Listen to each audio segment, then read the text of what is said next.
Geldin mi? Ооба, geldim. Keçe dağı keç gelgensin. Belki senin uyum var mı? Жумуш деген ошондой да. Sana bir söz айтайын mı? Макул айтчы, не дейсиң? Дагы не дейин деп атасың? Sen ушул тынчы жок милиция ишинен башка ишке бар. Эмне дейсиң? Башка жумуш дейсиңби? Ооба. Башка жумушка өт. Башка жумушка алып, башка иште иштедим. Sen daima ушинтип келгениң мени кыжырлантат. Sen могу балдарыңды көрчү, эртеңки келечегин. Эртели чоңойот.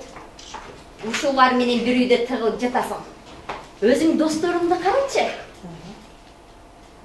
Тең туштарыңды карачы. Килтейген машиналарды минип, этаждарды салып отурат.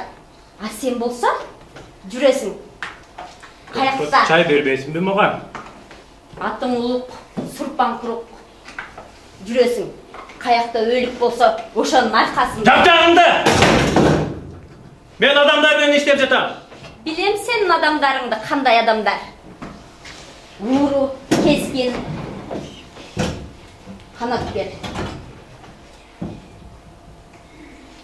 Тилиңди тарт деп жатам. Тилиңди тарт. Тартпайм тилимди. Сен өз убагында айлыгыңды албайсың. Дайыма ушинтип кечигип келесиң.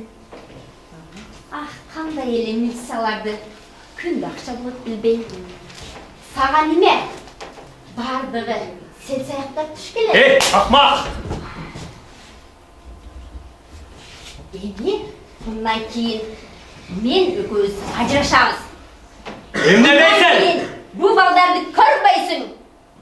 Бизе балдарга. Жок. Басла. Сага Кой балдарга. көчөдөгүлөр кызыктырат. Ушуларды көрбөйсүң. Басла, кеттик. Тот өзүңдү. Басла. Токтот дедим. Рахмат. Келгиле эми кармагыла. Ушуктун бар аракты алгыла. Эми менин бактылуу, дайыма бактылуу күндөр үчүн чейди макулбу? Ай келем. Ай келгиле. Калыйдым бактысы үчүн чейди. Айшада макул. Ай кана келгиле. Калыйдым бактысы үчүн ичпайчы.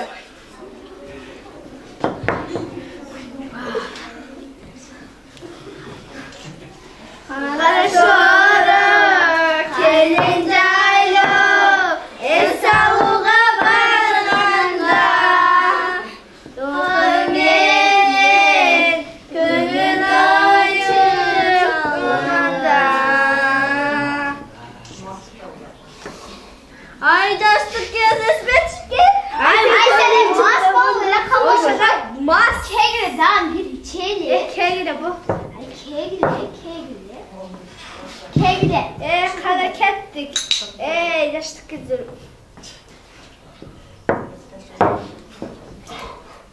Anda mesela biz beraber. Saat 40 tüncarım bolsa. Tüncarım bolsa gerek. Ay saat ötüptür uşun. 12'den de ötüp ketiptir. Baraglayım uyuyordu. Ay mal. Yapacak.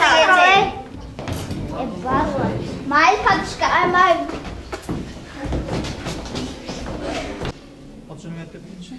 Мен Абдилат Кызайжан, Молдон Язытында мектеп гимназиясынын 11 Б классынын окуучусу. Бүгүн биз Айша Эжекейдин адам канткенде адам улуу адам болот деген темасында өткөн семинарына катышып өттүк. Бул темада ошол Чыңгыз Айтматов баштап ушул дүйнөдө кандайдыр бир адамдын талаштыгын жараткан адам канткенде улуу адам болот деген темада болду. Бул жерден адамдар өздөрүнө көптөгөн таасирди алды деп ойлойм. Себеби бул жерде жеке эле адам эмес. Бул адамды курчап турган ар бир жаратылыш, кыртыш, бардык нерселерге басым жасалды болуш керек. Мындан сырткары ар бир окуучу, ар бир адам өзүн кандай жолдо улуу адам болот деген суроого жооп тапты болуш керек. Мен Капар кызы Жибек, Молдон Язытында мектеп гимназиясынын 11 классынын окуучусу. Бул күнү биз көптөн бери күтүп жүрдүк эле. Ушул Ирисова Айша эжейдин сабагына катышып кетебиз деп ушул ачык саатка чакырган экен. Ушунчалык сүйүнүп турабыз бүгүн. Өзүбүз атын угуп билип жүргөн жазуучу акындар менен бүгүн жүзмө жүз көрүшүп отурабыз. Мындан ары бул эжебиздин иштерине ийгилик каалайбыз. Келечеги кең асман ачык болсун. Уул кыздардын бактына аман эсен жүрсүн дейбиз. Анан бүгүн сабак эң мыкты деңгээлде өттү десек болот. Анткени бардык эле темалардын ичинен бул глобалдашуу, азыркы ааламдашуу заманындагы эң көйгөйлүү маселелердин бирин алыптыр. Ушул темада жакшынакай сабак өтүлдү. Биз да көп нерселерди алдык. Ушул эжейдин иштерине ийгилик каалайбыз. Ар дайым бар болсун.